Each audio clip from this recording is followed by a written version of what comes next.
धाकड़ खबर, बेखौफ जुबान, बेबाक अंदाज। धाकड़ खबर के न्यूज रूम से मैं आपके साथ हूं अकरम रईस खान। कल एक शख्स की संदिग्ध परिस्थितियों में मौत हो गई है। पुलिस, जो दिल्ली पुलिस है, पूरे मामले की गंभीरता को देखते हुए वीडियोग्राफी कराते हुए पोस्टमार्टम कराने की तैयारी में लगी हुई है। मरने वाले शख्स का नाम है रोहित शेखर तिवारी। वो जो पूर्व दिवंगत नेता रहे हैं, कांग्रेसी रहे हैं जिंदगी भर। लास्ट टाइम आके खैर वो भाजपा ही हो गए। एनडी तिवारी उनके बेटे हैं, लेकिन बेटा होने के लिए उन्होंने एक लंबे अरसे तक बहुत जंग लड़ी है। उनकी माँ ने बहुत लंबी जंग लड़ी है, बाद में वो बेटे हुए। कल उनकी मौत के बाद बहुत सारे सवालात खड़े हो रहे हैं। अभी पोस्टमार्टम रिपोर्ट आएगी, उसके बाद क्लियर हो पाएगा कि उनकी मौत हुई कैसे। लेकिन आज हम इस पहलू पर क्यों बात कर रहे हैं? इस पहलू पर इसलिए हम बात कर रहे हैं कि जिस वक्त उज्ज्वला शर्मा ने दावा किया था कि जो रोहित शेखर है वो एनडी तिवारी का बेटा है, और वो खबर सबसे पहले अनीस अहमद खान सर उस वक्त वीर अर्जुन में हुआ करते थे, उन्होंने इसको सबसे पहले ब्रेक किया था। क्या हुआ था उस दौरान और क्या पूरा मामला था, खबर छपने से पहले, खबर छपने के बाद के हालात, फिर बाद में इनकी दोस्ती एनडी तिवारी से काफ़ी हो गई। ये एनडी तिवारी को बड़ा भाई कहने लगे और एनडी तिवारी इनको छोटा भाई अपना मानने लगे। तो इसी सब पर बात करेंगे, सियासत की बात अनीस अहमद खान के साथ के ताज़ा एपिसोड में। क्या सीन था जी वो? देखिए साहब, इनका एक जो उज्ज्वला शर्मा जी थी हैं, अभी हैं, वो एक प्रोफेसर थे दिल्ली यूनिवर्सिटी में, शमशेर सिंह उनकी पत्नी थी। और जब तिवारी जी आए स्ट्रगल के दौर में अपने यहाँ पे, तो उन्हीं के साथ रहते थे। तो अब उस वक्त क्या हुआ क्या नहीं हुआ, तो ये खबर यहाँ से चली थी जो आप कह रहे हैं। उसका सिलसिला ये था कि अब ये पता नहीं सन कौन सा था कि मैं और एक बड़े बुजुर्ग हमारे पत्रकार मित्र हैं, मनमोहन शर्मा जी, बहुत ही बुजुर्ग हैं जिन्होंने आडवाणी जी वगैरह के साथ पत्रकारिता की है। तो हम लोग उस ज़माने में कोई सिक्योरिटी नहीं होती थी, तो इंडस्ट्री मिनिस्ट्री के पास से निकल रहे थे। अच्छा, हाँ, वहाँ से जा रहे थे। तो वहाँ पे एक जो गार्ड था, पहले गार्ड ऐसे नहीं होते थे, ब्लैक कमांडो बंदूक लिए हुए। ये बता रहे हैं हम आपको, जो राजीव गांधी के ज़माने, पुरानी फिल्मों की तरह हाफ निक्कर वाली पुलिस होती थी क्या? ये होती आपने देखी ना पुरानी फिल्मों में हाफ निक्कर वाली पुलिस? राजीव गांधी, मैं आज भी ढूंढता हूँ, मुझे दिखी नहीं कहीं। राजीव गांधी के ज़माने की बात है, और मैं वीर अर्जुन में था। तो हम दोनों लोग वहाँ से, शाम का टाइम था, कोई 7-8 बजे थे, कहीं से प्रेस कॉन्फ्रेंस करके दोनों आ रहे थे। मेरे पास मोटरसाइकिल हुआ करती थी। मनमोहन शर्मा जी को मुझे उनके ऑफिस में छोड़ना था, समाचार भारती में। अब वो जब वहाँ से निकला तो एक उसने आवाज़ दी, मनमोहन शर्मा जी को जानता था कि शर्मा जी एक बात करना है आपसे। हम लोगों को क्या बात है, चौकीदार नहीं था, चौकीदार टाइप के ही होते थे पहले, इतनी गार्ड नहीं होती थी। उसने कहा आपको पता है यहाँ क्या हुआ है? न्यू ईयर की बात है ये। तो हमने पूछा क्या हुआ? बोले यहाँ पे उज्ज्वला जी आई थी, ये वो इंडस्ट्री मिनिस्टर हुआ करते थे उस ज़माने में, एनडी तिवारी जी, और उन्होंने उनके कॉलर पकड़ लिया। कॉलर पकड़ने के बाद उनके 2 बटन तोड़ दिए, और जब हम लोग उनको बचाने के लिए दौड़े तो उन्होंने कहते उस वक्त नहीं आते थे बचाने के लिए, ये कह के अब हम लोग हंसने लगे। अब आगे पीछे अब ज़्यादा बात आई गई हो गई। और उसके बाद मनमोहन शर्मा जी इस मामले में बड़ी खबर रखते थे, उन्होंने हमें खबर दिया, रही बहुत अच्छी खबर है, छाप दे। हमने सब वीर अर्जुन के फ्रंट पेज पे दूसरे दिन खबर छापी। अखबार 1 लाख बिका, दिल्ली के अंदर था, सांध था, 1 लाख बिका।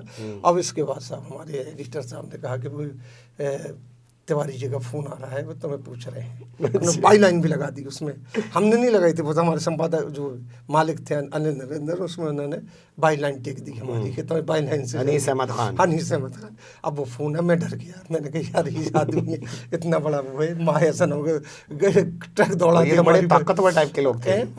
और जो होता है भैया, हम लोग तो पत्रकार हैं यार, हम डीसीपी से लड़ जाएंगे, मंत्री से दूबदू कर लेंगे आमने सामने, लेकिन बदमाश से नहीं लड़ सकते हम। जो गोली चलाता है उससे नहीं लड़ते। हमारी लड़ाई दूसरे लोगों से होती है। हकीकत ये है कि हम मोदी जी को कुछ भी कह देंगे, लेकिन भैया कोई बदमाश आएगा तो हाथ तू अब निकल जाएगा। हम लोगों की अपने एक स्टेटस की लड़ाई होती है। तो बदमाश का जिक्र यहाँ क्यों कर रहे हैं? बदमाश का जिक्र यहाँ क्यों कर रहे हैं? तो अब भाई, उनसे डर लगता था तिवारी जी से इतना? अरे भाई ये है कि कहीं ट्रक आया, अब उन्होंने 2-3 आदमी भेजे हमारे पास। आखिर में अनिल दर, क्योंकि इंडस्ट्री मिनिस्टर थे, लालाओं की बड़ी रहती थी, डर रहता था। राजीव गांधी का ज़माना, बोले यार मिलाओ कहीं ऐसा ना हो कि रेड वेड डलवा दे। वो हमारे यहाँ पे बड़े आदमी, बहुत बड़े आदमी हैं साहब। हम गए तो मैं अपने साथ फोटोग्राफर ले गया अपना, राकेश खत्री, फिल्मों से फोटोग्राफी करते थे, वो आए हुए थे। और वीर अर्जुन उन्होंने ज्वाइन कर लिया था मेरी वजह से। आजकल उनका Limca book of world record में अभी नाम आया है उनका, जो वाइल्ड लाइफ के ऊपर फोटोग्राफी करने के लिए उनका नाम आया है। तो दोनों गए, हमने कहा भाई तुम ऐसा करना, क्लिक करता रहना, पहले रील चलती थी, ये नहीं चलती थी, 3 हो 4 हो खराब, बस क्लिक करते रहना, वो पकड़े कुछ भी करें, उनके हाथ में फोटो तो हो गई हमारे पास। साहब वहाँ बहन तिवारी जी खड़े हुए थे, हम जैसे गए तो किसी ने कहा साहब खान साहब आ गए हैं, आइए आइए भाई साहब, आइए भाई साहब, हाथ जोड़ के बड़े नरमी से। पहले के लीडर ऐसे ही होते थे। अब एक बात, इसी में एक वाक़या इसलिए सुना रहा हूँ इतना लंबा। गए साहब अंदर बैठे बैठे तो मथुरा के पेड़े लाए, बोले मथुरा गया था, वो मथुरा के पेड़े आपके लिए, नहीं आगरा गया था, आगरा के पेड़े। हम लोग सोचे आगरा के पेड़े मैं सुनिए मथुरा के, लेकिन भाई आ गए सामने। तो हमने कहा पंडित जी ऐसा है कि वो खबर जो छप गई थी, कहो तो उसका कॉरेजेंडम छाप दें हम, खंडन छाप दें, खंडन कहलाता। तो बोले आप ऐसा ना करें कभी। क्यों? हमने कहा क्यों ना करें? बोले तुमने तो खबर छाप दी, पढ़ ली 1 लाख 1.5 लाख आदमी ने, हमारे पास फोन वोन भी आ गए हैं, अब फिर कॉरेजेंडम छाप हो गए, फिर लोग ढूंढ के पढ़ेंगे, ढूंढ के पढ़ेंगे कि तिवारी जी कौन सी खबर है। देखिए उन लोगों की वो देखिए, बोले भाई नहीं, अब हमारी आपकी मित्रता हो गई है, सब पता। उसमें एक फोटो ली राकेश खत्री ने, जो आज तक है उन्हीं के पास है, कि तिवारी जी को भी बगैर टोपी की कोई फोटो नहीं देखी होगी। जी जी जी जी। उन्होंने जाने किस बात के लिए टोपी उतार के रखी और उसने क्लिक कर दिया। वो फोटो उसकी लाखों में बिकी और कई बार बिकी है, क्योंकि किसी के पास थी नहीं। इस तरीके से उनसे बड़े अच्छे संबंध हो गए हैं। हम अक्सर मिलने चले जाते, पहले लोग बड़े कॉर्डियल होते, मिलने चले जाते थे, वो हमारी पत्नी से फ़ोन पे बात करते थे अक्सर। अब ये मसला जो है ये उसी ज़माने का था, उनके लड़का हो गया, उस वक्त कुछ नहीं था, लड़के की खबर नहीं थी, उज्ज्वला शर्मा जी की खबर थी। अच्छा, लड़के की खबर नहीं होती, लड़के की खबर नहीं थी, वो कभी उन्होंने नहीं किया, उज्ज्वला शर्मा उनका दोहन करती रहती थी। और तिवारी जी को था, मस्त आदमी थे, उस जमाने में उनको फिक्र नहीं थी, ये सब चलता रहता था। ये बात सब सिलसिला शुरू हुआ 2014 से, कुछ उसने दावा किया कि मैं इनका लड़का हूँ, दत्तक पुत्र हूँ, ये वो। तिवारी जी का डाउनफॉल भी था, उस वक्त ही फैसला भी हुआ।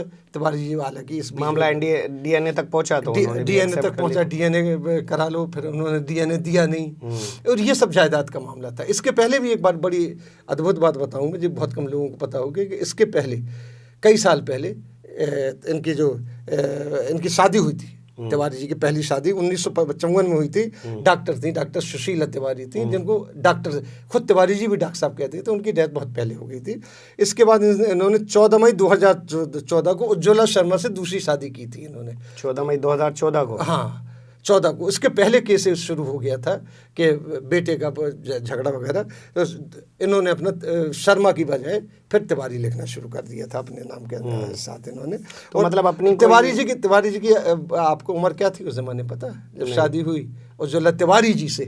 88 साल, 88 ईयर थी तिवारी जी शादी। मुझे वो तस्वीरें भी याद हैं, जो तस्वीरें उनकी राज्यपाल रहते हुए आई थी, 2 महिलाओं के बीच में लेटे हुए। अब देखिए वो मेरे ऐसे करम फरमा में से थे कि मैं अब उनको ज़्यादा नहीं बता सकता, बहुत कुछ जानता हूँ, लेकिन ऑन रिकॉर्ड में नहीं बताना चाहूँगा। जो आपने बता दिया, अच्छा, परिवार में पहले से डिनाई भी नहीं करूँगा मैं, लेकिन मैं जो नहीं, कोई औलाद नहीं थी उनकी, तो उन्होंने एक भतीजी को गोद लिया। अभी आपने कहा, अच्छा भतीजी को गोद लिया था, उसका पूरा संस्कार कराया था, तो उनके नाम पे जायदाद भी की थी।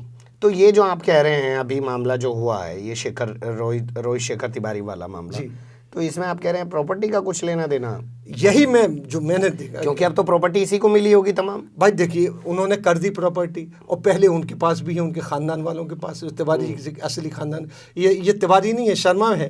और ये इनकी शादी हमने बताया ना प्रोफेसर साहब से, शमशेर, लेकिन है तो दोनों ब्राह्मण ही ना। अरे तो शमशेर से, अब जात तो उससे चलती है ना जिससे आपकी शादी हो जाए। हिंदू मैथोलॉजी में जो जात तो शादी वाले से चलती है ना, जिससे शादी हो, छिंग ठाकुर हो गई है ये। तो अब इसकी मौत पे सवाल क्यों खड़े हो रहे हैं रोहित शेखर? मेरा जहाँ तक ख्याल है कि प्रॉपर्टी का झगड़ा है सारा कुछ। और ये चूँकि देखिए मैं कहना नहीं चाहूँगा, जैसे कि हाँ स्वर्गवासी लोगों के बारे में ज़्यादा नहीं कहा जाएगा, जब किसी को इस तरीके से दौलत मिलती है, फिर देखिए किसने डिटाइस इसने तिवारी जी की मौत के बड़े जिम्मेदार ये लोग भी हैं। हालांकि वो बहुत ज़्यादा उम्र बाद उनके इंतकाल हुआ, डेथ हुई है, लेकिन कुछ मौत की जिम्मेदारी है कि इन्होंने उनके ऊपर ठोक दिया कि नहीं आप कबूल कीजिए कि आपका बेटा है, आपका कबूल कीजिए। तो एक बुढ़ापे में एक आदमी की इतनी बेइज्जती हुई अखबारों में। बेइज्जती क्या, मान लीजिए जो चीज़ है, एक महिला लड़ी, उसके सास को तो सलाम करना चाहिए। उसको कैसे सलाम करना चाहिए? वो ये आप उसको सलाम कर रहे हैं, और आप हिंदू मैथोलॉजी की बात कर रहे हैं, तो वो पति होते हुए दूसरे के साथ। मैं हिंदू मैथोलॉजी पे नहीं जा रहा, मैं महिला पे जा रहा हूं। उस बुराई को बुराई नहीं कहेंगे कि जो वो एडल्टरी कर रही थी तिवारी जी के साथ, उसको बुराई नहीं कहेंगे, फिर तो एडल्टरी को फ्री कर दीजिए। नहीं वो तो सुप्रीम कोर्ट कर चुका ना।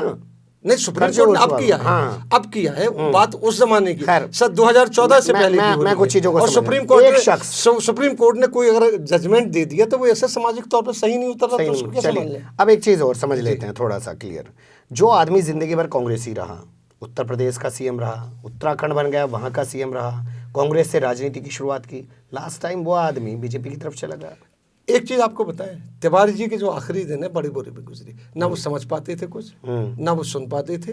दो आदमी तो उनको उठाते थे। अब जैसे कि एक बार का वाक्य है कि वो एक फंक्शन आज़ादी का कुछ चल रहा था, 15 अगस्त या 26 जनवरी का, वहाँ कोई नाच रहा था, तो उन्होंने खड़े होने की कोशिश की, तो कुछ लोगों ने खड़े करके उनको स्टेज पे खड़ा कर दिया। अब वो नाचने वालियों ने उनके हाथ पकड़ा, फोटो खींच कर दी। उनको कुछ समझ में नहीं आता था, कुछ समझ सुझाई नहीं देता था। एक उम्र हो गई थी, काफ़ी एजेड मरे, तो उस वक्त भी उनको बीजेपी की टोपी पहना दो, कांग्रेस की टोपी पहना दो, इस कार पे बिठा दो। जो मैंने देखा उनको, मैं आखिरी दौर में भी जाके मिला हूँ उनसे, तो वो पहचान ही नहीं पाते किसी को। जैसे हम भाई साहब मैं हूँ पत्रकार अनीस अहमद खान,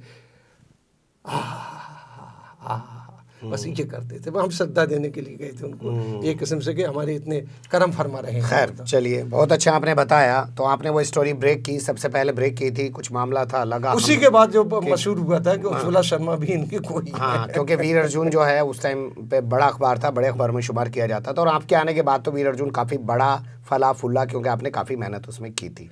छोटा सा हमें लगा एक दृष्टांत है, आपके सामने आना चाहिए। खबर के रूप में लें ना लें वो आपकी इच्छा है, जो भी समझे, एक दृष्टांत के तौर पे हमने रखा, क्योंकि कल रोहित शेखर तिवारी की संदिग्ध परिस्थितियों में मौत हो गई है।